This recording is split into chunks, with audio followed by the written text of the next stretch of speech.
morning and welcome to the Author's Corner. This is a place in which we talk about and focus on those things that we feature in the literacy magazine. It's called Lit. Taking center stage and owning it with me this morning in the Author's Corner is my one and only contributing writer, Teresa Palmer. She is here with me this morning. It's going to be us today. And so today we're focusing on busy professionals and entrepreneurs who are working, either they're considering a book project or they're currently working on a book project. And we just want our words to inspire you. And so we're talking about different ways that you can stay focused, handle time management of your book project, and things of that nature to reach your goal. And so I know for me, and then I'm going to pivot to you, Teresa. I know for me, one thing that has been my saving grace is always creating lists. Lists help me to, one, identify those things that I need to accomplish. And then also, two, to be able to prioritize them. And then also to make sure they're measurable. When you create a list, it gives you measurability to see how you're progressing. And so for me, those lists are heavenly. Oh my God. And they help me to know that I'm staying on point or on task. And they help me to feel good when I accomplish them. I am very task driven. So when I can check something off, it is a high motivator for me. It inspires me because it tells me that I've gotten something off of that list and that list is easing up. And so, Teresa, that's my bulk of how I really attack it in a general sense. Share with the audience, how do you, because you have a busy schedule, I know that you are always on our platform, but just give them, since it's just you and I, give them a little brief introduction of the work that you do, because that's going to tell them how you're balancing what you're doing and you're doing your own current book project. So share with our audience. Yes, I'm Teresa Palmer. I'm a holistic cardiology nurse practitioner. And by that, I mean I'm the bridge between Eastern philosophy, Eastern medicine, metaphysics, and traditional cardiac Western care. So my work revolves around my patients. I'm in the process of transitioning, which means that I am looking to give my message out to more than just my group of patients. Because right now, what it's always been is I work in a cardiology practice, had patients. They're the ones that got the benefit of what I was teaching. Now I'm looking to expand that and to really go out more into the world, because I think now that the world is changing. And I think we see that. And it's a good thing that the world is changing. I really believe that the world is getting us to be more self sufficient instead of relying on things outside ourselves. And that could be government, that could be anything, any type of organization. It's coming back to us because we're into Aquarius, and Aquarius is more about individual and group, but it's about taking things into yourself. So I would like my message to be out there to help people, because I do a program called Heart Consciousness, and it's really about giving your heart the attention it deserves. And I've been doing it for almost 30 years. And when you do it for somebody else, it just becomes a part of what I always thought the cardiology practice was. That you not only give people traditional cardiac care, and by that I mean the medications, Western medicine, procedures, things like that. They're all important. And I'm not negating any of that. But there's also a piece of getting people to know themselves, to make that connection to their heart. Because in all honesty, we're in our minds and our heads. We're not in our hearts. And in 30 years of practice, I could count on one hand the number of patients that actually paid attention to their heart before something was amiss or before something went wrong. It's only then that the heart gets the attention it deserves. Well, it's not to say that you can't then deal with that. But 90% of heart disease is avoidable by self-care, paying attention to yourself and that self-awareness. And we don't have that because we're not connected to our heart. It's not our fault. It's a fault of everything around us. It's how we're conditioned. Now, Mhm. that's how we're taught to be. Be logical, listen to your mind, get in your head. Oh, your heart is emotional. Oh, your heart is this, your heart is that. We don't give it the attention it deserves. So that's why I wrote Heal Your Heart from Within. And it was a way of me, especially in 2020, getting the message out there because I could see, I think one of the wonderful things about 2020 was it really flipped how we were doing things. And it really put the emphasis on individuals. And I think people began to realize that they had to know more, whether it be looking things up, but knowing more even about themselves and being able to take care of themselves, to protect themselves, and to discern what information they wanted to take in and utilize and what information they wanted to look at and say, oh, well, that's not for me. So that's why I wrote the book. Now I'm starting to expand that. I'm in the process of writing the Heart Consciousness Program, which is all about breath, be still. It's breathe, be still, and connect. And within that, there's certain things that we do. And I teach people, I give them the knowledge and I give them the tools, and then they could go out there and be confident in taking care of themselves. And that's really what self empowerment is. And to me, your personal power resides in your heart because that's your inner knowing, that's your connection to a higher power. And it doesn't matter what you call that higher power, it has nothing to do with religious beliefs, with anything. It just has to do with the fact that you look at Alcoholics Anonymous, you look at what is it, with drugs and eating and all, and they tell you, turn yourself over to a higher power. There's something out there that's higher than we are, that once we connect to that, we then are more empowered to help ourselves. So I'm working on a new book and a book proposal. And when you said about lists, to me, I'm not detail oriented. You would think in my profession I am. I get everything done, but I'm not always A, B, C, D. But I found that when I'm in the midst of writing a book proposal, which should be done today, and I'm going to submit it to a publisher. And I found that once I got involved with the book proposal, it tells you exactly what you need to write. Who's your audience? We need a niche audience. It's not enough for me to say anybody with a heart condition could read my book. Yes, sure, they could, and it'll help them. But, my niche audience, I would like to be women 40 and older who have a heart condition or who don't have a heart condition but are interested in combining some Eastern complementary practices with traditional cardiac care. So it's both. Let's do complementary and let's do traditional. So through the book proposal, it asks you, you have to justify why are you picking a certain audience? You have to look at other books on the shelves and say, how is my book similar? But how is my book also different? Why is there room for my book on the shelf with these Right. other books? What am I saying that's a little bit more unique? Because that's what it's all about. It's about our uniqueness, and we all have a message to give to the world, and it's how we present that message and how people resonate with us that determines whether or not they get the message or they decide that you're not the person for them.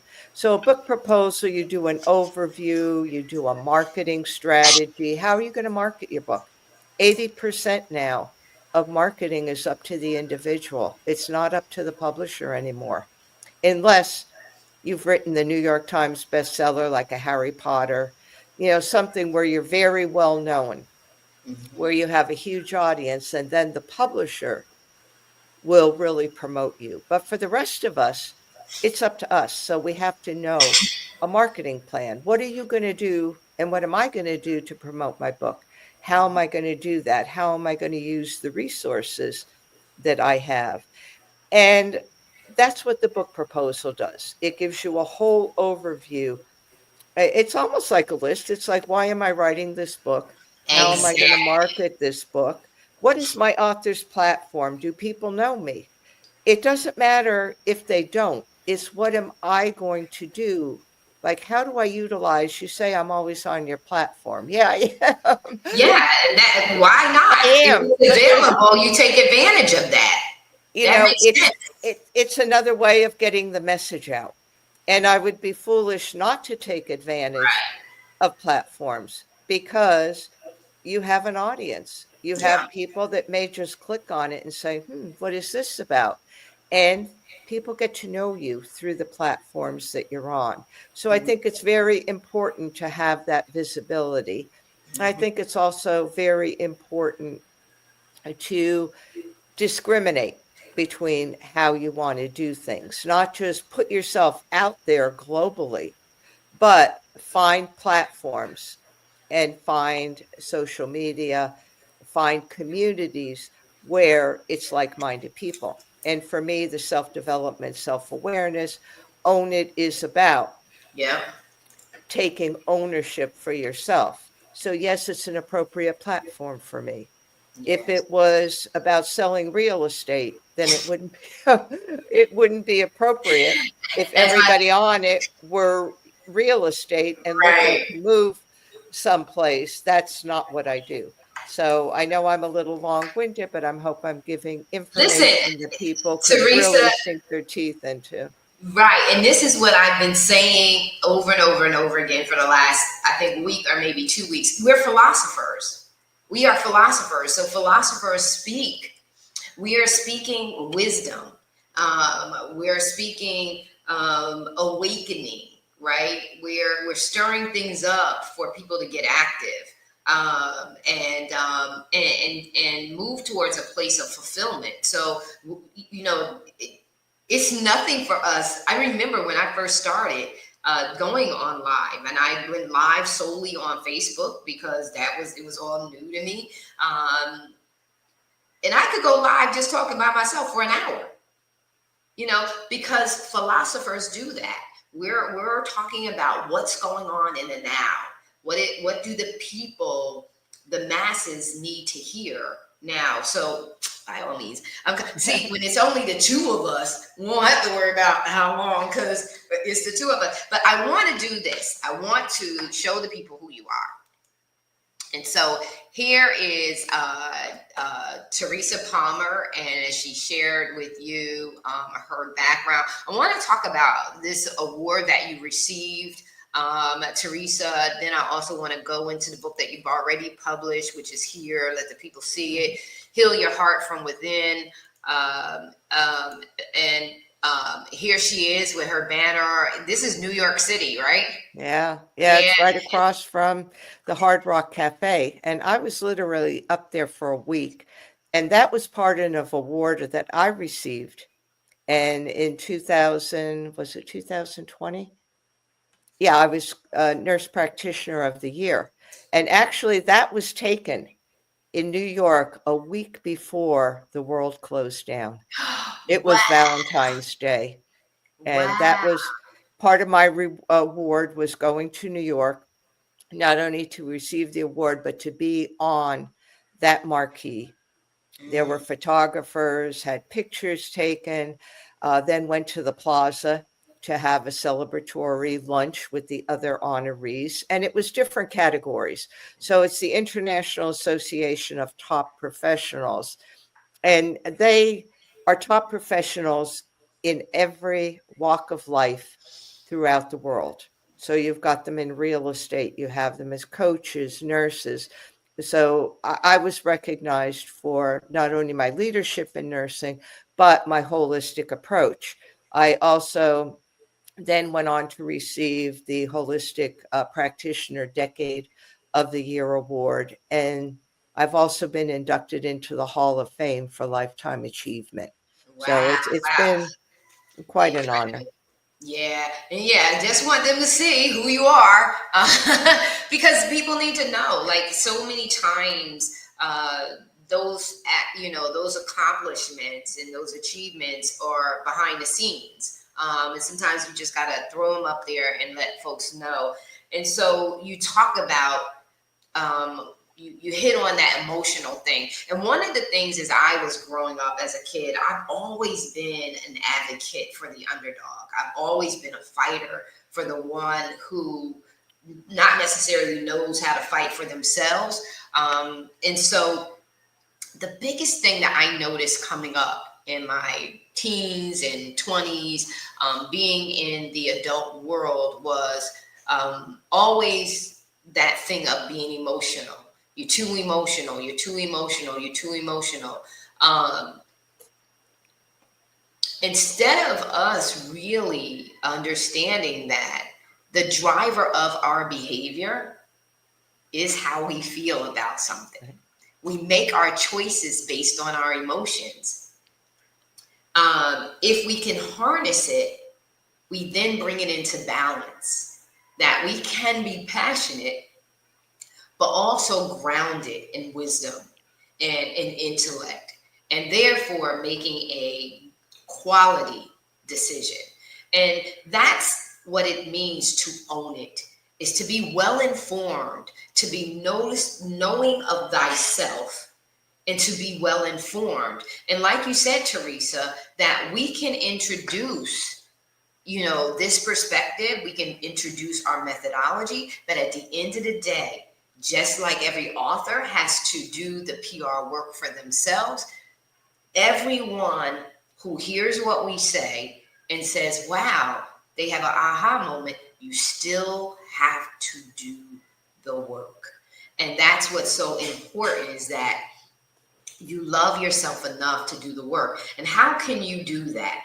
You have to seek out those people who are like-minded like yourself, but not like-minded where they're not going to hold you accountable, right? Where they're just going to let you do whatever. No, they're going to love you enough to let you know when you're off course and be there enough to bring you back in to alignment.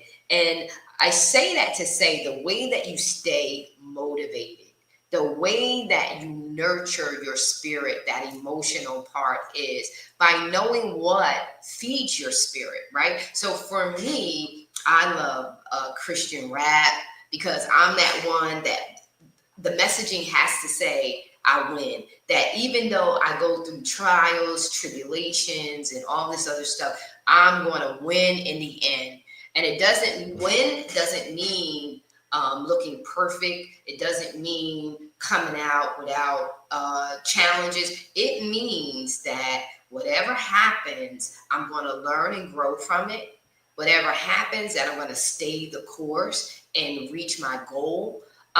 That's what that means. And so I love music. I love worship music. I love music. I love the dance. I love the laugh. So I'm going to nurture my spirit, man, with those things that cause me to be inspirational, to cause me to feel supernatural, right? So that I can do all things, right? Because I need that in order to maintain focus. And sometimes we allow ourselves to be around environments that cause us to be grounded, right? You got to think realistic. You got to be, okay. Listen, you already know how to be realistic. What you have to do is know that you can finish, that you can start something and you can finish, because life is always going to be happening. Because remember, we're talking to the busy professional and the busy entrepreneur who is trying to get this book done. Well, guess what? You got to be able to leap. You got to be able to leap, dip, duck, dive, and jump so that you can still get it done, because you can get it done. Teresa just shared with you, cardiology is not simple. Dealing with people being in medical field, these folks work 90, depending on how they're showing up and what their jobs are, They work 90 hours a week. I remember driving Uber and Lyft, and someone said to me, because I told them, I remember the first year I drove Uber and Lyft, I made $85,000. $85,000. And someone said, well, you had to really drive a lot. Yeah. Well, guess what? When I worked for Princeton University, I was working day and night, going in early, leaving late. So if you calculate it, I'm still doing the same 65 probably hours a week that I did driving. But I made more money driving than I made there. And also, too, when I worked for AT&T, I was there in the nighttime. And my little brother Jamal will tell you, I was there overnight, getting calls for papers, because I worked for the research and development side when I first got there, doing calls for papers. Those are research papers. You got 3,000 call for papers. You got to compile that. You got the symposium, the conference, and all that other stuff. So guess what? The busy professional is working those amount of hours. When you are deciding to do a book and it's your book, now it's time to say, you got to put all of those hours in for you, not another organization, not another company. This is about you, and you got to do the work, and it's doable. It's what you put around you that's going to reinforce the fact that you can get it done and that you are invincible. You got to believe that. Resilience comes from believing that you are invincible, and there's nothing wrong with that. If you get a setback, I love what the Bible says. Though a man falls 7 times, a righteous man knows to get back up. You got to know to get back up. Even if you miss that detailed list, it's okay. This is not about perfection. This is about making sure you finish, but finish with quality. It's also about making sure you enjoy the journey. I want you to make sure that you enjoy this. Guard your heart with all diligence, for out of it flows the issues of life. Guard enjoying it. I just moved into a new space, and I had someone say, Maurice, I wish you had furniture. I said, well, guess what? I'm planning for a bunch of people to come here to DR. I'm not going to enjoy buying furniture. So I'm good with my blow up bed, because when I'm done, I'm going to get the bed of my dreams. So sometimes we have to have sacrifice. Focus on what's really important at the moment and not all the other details, so that you make sure that you enjoy it. The furniture's come, because let me tell you something. I know how to decorate. Now, when you're somebody who just wants to put stuff in the room, by all means, just buy whatever. But see, I like to enjoy the moment. I like to enjoy what I do. So I slow myself down so that I can really, really connect with the experience. And that's what we need to start doing. Start making sure that you are with your heart, connecting to your goals, to the things that you want to accomplish in life, so that you make sure that you have a quality experience, that you learn and grow, and that you invite. So if you are a mom, if you're a dad, if you're an auntie, sister, brother, whatever, start including those in the process of what you're accomplishing. Share what your goal is with what you're working on. And when you include people, teamwork makes the dream work. You're gonna have to probably get some of those folks out that are like, what? Why are you doing that? Yeah, don't have to have that conversation with them. But those who are gonna come in and foster that support system that you need, you're gonna have to seek them out and see in your family, in your connections, who are the ones that are going to rally for you? Who are the ones that are going to feed and fuel you? And stick with those and keep them updated, because they want you to succeed. They want to see you do great things. And so do just that. And so listen, Teresa's working on a new project. We're going to show you her current book that's out there. You can get it on Amazon, Heal Your Heart from Within. It's so important for us to gain back control over our lives by being educated, not with just Googling and TikTok. Do the work to make sure you're getting quality information, getting it from quality and qualified individuals.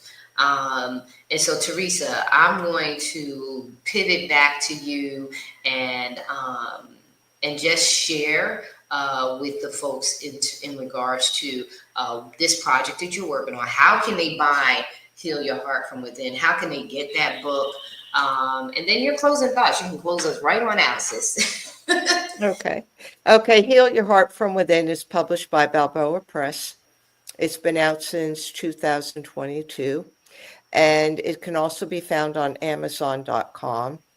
And I like to say that, yes, it's a self-help book, but it's really about giving you your self-empowerment. And the project I'm working on is actually expanding on that into a more comprehensive, going into things that I didn't go into in the first book because I wanted it simple. I didn't want it for healthcare professionals. I want it for people to be able to understand. And, now that I'm doing another project, I have to be disciplined. So you have to find time. I always tell people there's you can always find time for something that you really want. Like I've had patients, clients tell me, "Oh, I don't have time for this." "Oh, you want me to meditate for 5 minutes a day?" "Well, you have to understand I don't have time for this." "Well, yes, you do if it's important for you." Right. Because we always, if it means getting up 5 minutes earlier because something's important. So when you're writing a book and you're writing a proposal, for my proposal, I had to do a video. So before I came on here, I went outside to my gazebo, set everything up, and did my video. It came out perfectly, so now I don't have to do it again. But I had to set aside that time because it has to get done. So there's other things I have to do that was important. With writing, I believe that you have to set aside time every day. And it doesn't matter what you write, just write. It'll Yeah. all come out and then it'll all start to make sense. So every day, either sit with a pencil and paper, because I still think that's important. I Oh, yeah. prefer writing in a notebook and I write down just things that come to my mind. What do I want to write about the heart? The heart is this, the heart, maybe it's self awareness, maybe it's this. I put it down on paper. And then you look at that paper and it's like a jigsaw puzzle. You start to put the pieces together because everything that you're writing has some sort of importance. It's just that you don't realize it at the time. So if you sit down by a computer, you sit down and you say, okay, I'm writing a book on the heart. I'm going to start chapter 1. You're going to have a difficult time because you're going to constantly be looking at it, trying to edit it. No, that's not the way I wanted to say it. Do I want to look up this? Do I want to research that? Well, put those thoughts down. If you prefer pen and paper like I do, Yes, get a journal, write it down. Then it'll all begin to make sense. I have about 40 some pages of information about my next book is going to be Heart Consciousness, Giving Your Heart the Attention It Deserves. wow, nice. And I have all this, some things I looked up. What are some statistics about heart disease, about self-awareness? I jot it down. Okay, I'm in bed and I'm thinking about, this could be important. Well, I get up and I do a voice note. I do keep my phone near my bed. I know a lot of people turn it off. Right now, I'm also using it as an alarm. But I found that it's also important that when ideas come to you, voice notes could be very important. And so I say, when I get up in the morning, do this, or this is an important piece. Let me connect this to this. And believe me, it all comes together. It's Yep. not really that difficult. It's just a matter of if you're passionate about it and you really want to do something, you could make it happen. And that's, I think, what every part of our life, if you're passionate, it's going to happen because you're going to find the way, find the time to be able to get that done. If you're not passionate, you're going to say, well, I'll do it tomorrow. Mm-hmm. And how many people have been writing a book for 100 years and they never write it because that's really not their passion. And I think that's where meditation comes in. And by meditation, I mean just sitting or lying quietly, focusing on your breath and not letting the thoughts that come into your mind disturb you. Don't focus on them. Thank them for coming. They came. Okay, goodbye. And I think that's where we learn what we're passionate about because we learn about ourselves. So from there, once we have that relationship with ourself, and that's our self-awareness, we know what ignites my fire, what doesn't. For some people, it may be taking a hike. I have no desire to take a hike anyway, because anywhere, unless it's on a beach, because I don't like the woods and I don't like what's in the woods. And I don't want to be stepping over stones and stepping over everything. That's not me. But yet I have colleagues and friends that I have a friend Oh, in Washington that hikes all the time. She's met up with mountain lions, everything else. No, I don't want that experience. So for me, a hike just isn't going to do it. It doesn't mean that I don't like to get out there and do things in nature. I prefer a water nature with beach, and preferably clear water that I could see what I'm getting into. So that's me. that's And that's one of my passions. So know yourself, know your passions. And Mhm. don't try to turn yourself into something that you're not. It's just not going to work. The time I tried to hike, not only did I trip over a stone going over a little stream, I fell in the stream and sprained my ankle. So it was a good signal for me. That was the universe telling me, don't be something that you're not. Don't be So, something. And that's it. The real deal is the way that you really enjoy things is by doing the things that you really love. It's different when you're doing it, I would say, for a spouse or a very good friend, and you just want to support them. And that's love when you're doing it out of a place of love. I love this individual and I want to see them happy. And as a result of seeing them happy, I will be happy when we really love them. But when it comes to us on a regular, that's not the norm. That's stepping out and just sacrificing yourself. But when it comes to your norm, your everyday, you gotta do the stuff that you really, really love to do, because in that lies your joy, and in that lies where you have fulfillment, and really, you just have peace. Right? You have peace because you're not angry and frustrated because you are constantly doing stuff, because you keep allowing other people to pull you into their stuff, mhm. and then you're frustrated. So that's a sidebar. What I did want to do is shout out to Denise Johnson. Thank you for chiming in. Deborah Henson, thank you for chiming in. I need your email, Deborah. And Doreen, Pastor Doreen, thank you so much for chiming in. Kimberly, they all have thoughts. Just Right. Pastor Doreen says she keeps her phone by her bed because God gives you revelation, and so she makes notes of them, like that. And I know that God always talks to me when I'm in the shower. I'm like, why now? I can't take a note, nothing. So he always does that to me. But you're so right in regards to everything that you said and shared. And just so thankful to have you a part of our team and offering your perspective, and things like that. Just really, truly appreciate you. And everyone, we appreciate you. We pray our words inspired you today, to be resilient. You know, that all of these things are going to be happening around you.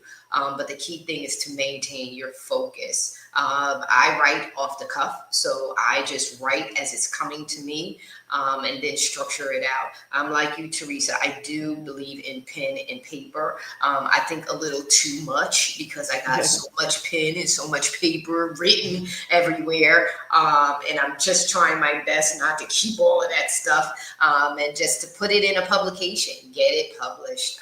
And so, anyway, love you guys so very much. This has been amazing, Thank you. Teresa. Thank you so Thank much you. for being with me today. And take care, guys, and be blessed. And make sure that you get it done. It's your life. Own it.